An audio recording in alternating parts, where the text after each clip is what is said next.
I've been a latecomer to the quinoa craze, and I've started including it into meals very simply.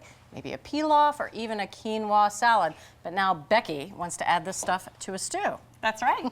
You know, South Americans have been making quinoa stew for centuries. It has a really nice, mild flavor, and quinoa is really good for you. I don't know if you knew that. I did know that. That's probably why I didn't want to eat it at first. Probably. The trouble with authentic quinoa stew is it has a lot of hard-to-find ingredients. So we're going to make an authentic tasting stew with ingredients that are easy to find. Okay. I have 2 tablespoons of oil heating up in the pot here, and I'm adding 1 onion chopped up, and I have 1 red bell pepper. And we'll just let this cook for 5 to 7 minutes until the vegetables are nice and soft. And now let's add some of those nice South American flavors. Okay. So I'm starting with 5 garlic cloves minced up. I like it already. That's right. Smells good as soon as it hits the pan, right? Absolutely. Next, I have a tablespoon of paprika. Now, this is our substitute for annatto powder. Annatto powder is ground seeds from the achiote tree. And it doesn't really have a ton of flavor, but it adds this really nice, vibrant, reddish-orange color. I also have 2 teaspoons of ground coriander. That's kind of citrusy. And 1.5 teaspoons of cumin, a little bit smoky. So we're just gonna let this cook for about 30 seconds until we really start to smell those aromas.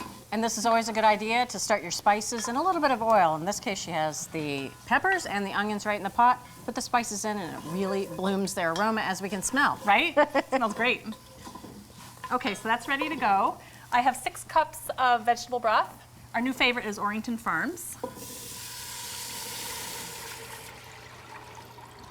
And finally, I'm adding a pound of red potatoes, diced up. These are the closest thing you can find to Peruvian potatoes. They're waxy, they're a little bit watery, so this is our best substitute. So we'll bring this up to a boil, then turn it down and let it simmer for about 10 minutes. So the potatoes have been simmering away, and it's time to get to the quinoa. Let's start with the different colors that are out there.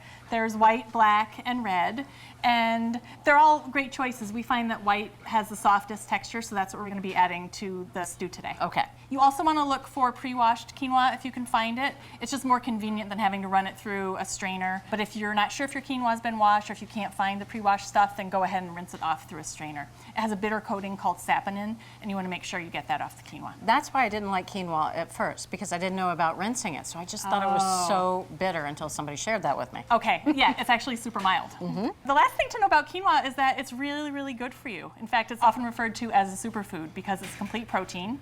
It's gluten-free, it's high in fiber, it's low in carbs. You're from the quinoa board, aren't you? They didn't pay me to say that. So let's add it to our stew. Sounds great. 1 cup of quinoa going in, and we're gonna let this simmer for about 8 minutes. Perfect. You know, I love cooking with Becky because I feel healthy already. So the stew's been bubbling away for about 8 minutes, and now I have a cup of corn. You can use fresh or frozen, whatever's more convenient. Good news. Yep. Make this in the winter, right? Make it anytime. And now we'll let this simmer again for 5 to 7 more minutes. Okay. Everything looks so simple, but I have to say it smells so complex, so I can't wait to try this too. Yeah, me too. So it's been about 7 minutes. The potatoes are tender, the quinoa is just about done. We'll add a couple of tomatoes. And this is at the end, so we don't overcook the tomatoes, right? That's right. We're just going to let them heat through for 2 minutes. And a cup of frozen peas. This is beautiful. I know, all the colors, it looks really pretty, right? So we'll just let that heat up for 2 minutes.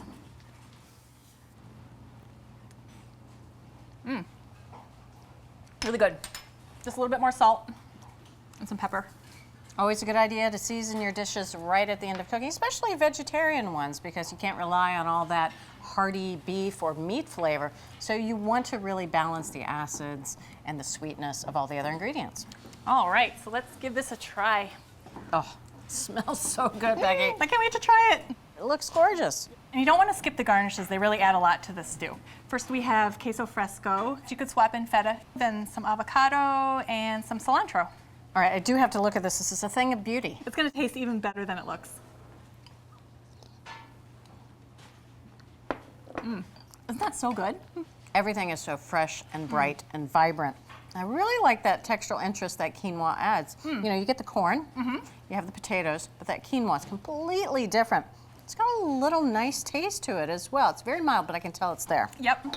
When it comes to vegetable stews, rice and barley are not the only grains in town.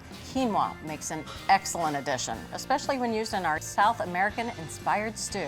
Start with a flavorful base of onion, peppers, and spices. Simmer potatoes in vegetable broth, then add the main ingredient, pre-washed quinoa. Follow with additions of corn, tomatoes, and peas, and serve the stew with avocado, queso fresco, and fresh cilantro.